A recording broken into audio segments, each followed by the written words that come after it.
আসসালামু আলাইকুম প্রিয় দর্শক, জেটিভি নিউজে যুক্ত হওয়ার জন্য আপনাকে অসংখ্য অসংখ্য ধন্যবাদ।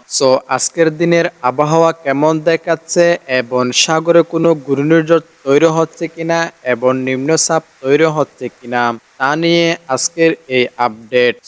আজকে চট্টগ্রাম ও কক্সবাজারে বিকেলে বৃষ্টি হওয়ার সম্ভাবনা রয়েছে, তবে আজকের তাপমাত্রা থাকছে 30 ডিগ্রি এবং সর্বনিম্ন তাপমাত্রা প্রায় 26 ডিগ্রি থাকতে পারে।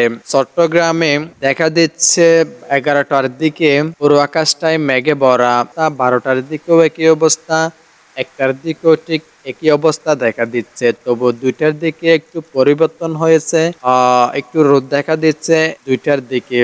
3টার দিকেও একই অবস্থা দেখা দিচ্ছে, 4টার দিকেও হালকা একটু রোদ রয়েছে। এবার যদি আমি কক্সবাজারটা দেখাই, তাহলে সকালে বৃষ্টি হয়েছে, 12টার দিকে একটু রোদ দেখা দিচ্ছে, 1টার দিকেও রোদ আছে, তবে 2টার দিকেও আকাশটা পুরোপুরি ঢাকা মেঘলা এবং 3টার দিকেও একই অবস্থা, 4টার দিকেও একই অবস্থা। কোন কোন জায়গায় বৃষ্টিপাত হতে পারে? চট্টগ্রাম ও কক্সবাজারে আজকে মূলত বিকেল ও সন্ধ্যায় বৃষ্টিপাত হতে পারে। সো এবার থাকছে ঘূর্ণিঝড় বা লঘুচাপ অথবা নিম্নচাপের খবর। বঙ্গোপসাগরে কোনো শক্তিশালী ঘূর্ণিঝড় বা নিম্নচাপ তৈরি হয়নি।